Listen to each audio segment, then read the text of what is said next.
Today I'm going to be talking to you about painting board gaming miniatures, and in particular I've chosen to paint a maniac from the game Mansions of Madness. But the techniques that I use on this miniature you'll be able to use on any of the miniatures out there on the market. So with that said, let's get started.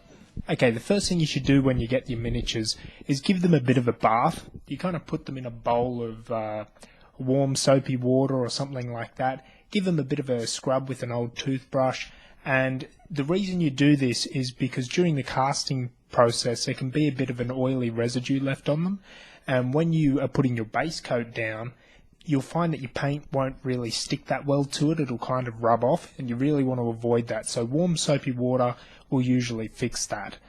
The next step is cleaning the miniature, and what this refers to is getting rid of excess flack or mould lines. During the casting process there can be mould lines and excess plastic that you want to get rid of, and you can do this using a scalpel, a modelling tool, or even files, hobby files that you can pick up from a craft shop.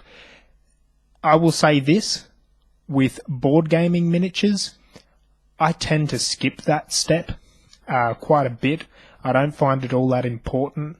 Usually the plastic that the companies use is a bit bendy and rubbery, and it's not that easy to clean, and it just doesn't really bother me if there's a bit of flack left on the miniature, so it's up to you whether you do that or not. The next step is undercoating the miniature using an undercoat spray that is designed for miniatures. When you spray your miniatures, make sure you spray them in small bursts and from a bit of a distance. If you spray too close, it'll go on too thick and the miniature will lose some of its detail.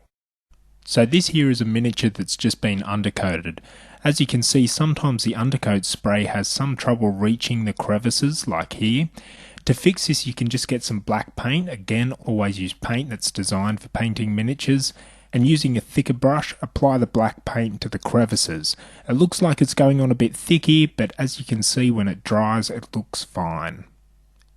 Base coating is the next step. The base coat is the foundation colour for the miniature. I usually use a brown because it works with many colours, red, brown and flesh for example, and we're going to use brown for this miniature. So all we're going to do is apply some brown paint, well watered down, to the miniature. Again, because it's applied quite heavily, it doesn't look good at the moment, but once it dries you can see it's made a nice base colour for our other colours to be applied over. The base coat doesn't have to be all one colour.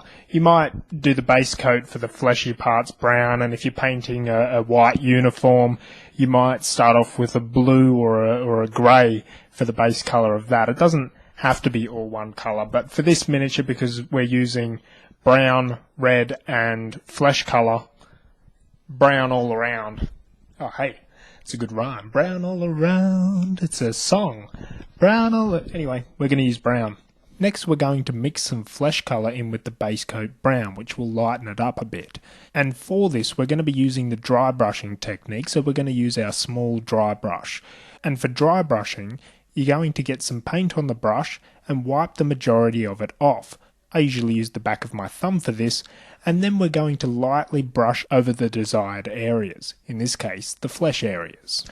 Okay, what we're doing here is we're going to be working our way up to the desired flesh colour, which is a bit more pale than what we have there, which is quite dark. But we have to work our way up to it, because if you're painting a light colour over a dark colour like the brown or even the black, you're going to have problems with what's commonly referred to as bleeding, where the dark colour is going to seep through, because it needs to be worked up to the desired colour, the lighter colour, or you need to do a lot of thin coats to eventually get there.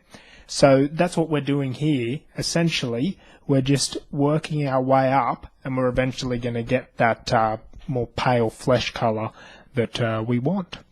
Next, using a lighter brown colour, we're going to again dry brush, but this time the pants. However, this time it's not to build a base coat for future layers. This will pretty much be the final layer, so keep that in mind when the miniature is complete, so you can see how this technique at first seems a bit rough, but can give a desirable look. Our maniac here is going to eventually have a bright red shirt, so using a dark red colour to start with, we're going to lightly dry brush the paint over the shirt areas. As you can see here, things are starting to brighten up a bit. Okay, so as you can see here, what dry brushing does is, because there's not much paint on the brush, as you go over the edges of the miniature, it's only going to pick out the raised edges, and there's not going to be any paint seep into the crevices, which is what you want when you're dry brushing. And this can be great to add shading, because you can work your layers up quickly, like I mentioned before. Start dark and work your way up, but you're able to do it with dry brushing much quicker, because it's a very quick motion as opposed to picking out the colours. And it can look good, but I think it should be done in moderation. Anyway, let's move on. Now we're going to add some detail. Using a detail brush and a brighter red colour, we're going to pick out the higher parts of the shirt but avoid painting in the crevices, and this will give off a highlighted shadow effect. When doing detail work like this, make sure the paint is watered down a bit, but not enough that it's going to run down into the crevices. Using a mix of flesh and brown, we're now going to paint over the flesh colours that we last dry brushed over. This time, we're going to use a detail brush though and focus mostly on the raised areas such as the nose, forehead and chin areas of the face. When we do this, we should have the paint a bit watered down, but we're really trying to avoid getting the paint in the crevices. Next, we'll take a metallic silver colour and dry brush it over the axe. Metals can look really good if dry brushed, especially over a brown, because it gives off a rusted look. After dry brushing, I'm just going to use a detail brush to trace the lines of the axe with the silver colour, just to give it a bit more definition. Now I've decided that our maniac is going to have a kind of a sandy blonde hair. To do this, I'm going to use an off-white colour that has a bit of a yellow tinge to it, mixed with a tiny bit of brown, and I'm going to apply it to the head of the model, quite well watered down, because in this case I actually want the paint to fall into the crevices of the hair, and the looser the mix is, the more likely that's going to happen. Now, using a mix of black and brown, I'm now just going to pick out the axe handle as well as the shoes of the maniac. And there you have it. At this point the model has taken shape. I'd say it's good enough to be put on the table as is. This is what I would call a gaming standard. It's good enough. The next few steps, however, you can decide yourself if they're worth doing for you, but these next few steps add quite a bit more definition to the mini. Okay, so when I say gaming standard, what exactly does that mean? Gaming standard to me is a paint job that's a little bit lower quality, but it's okay because you're only using it to play the game. You're not exactly going to be showing it off to the world or anything like that.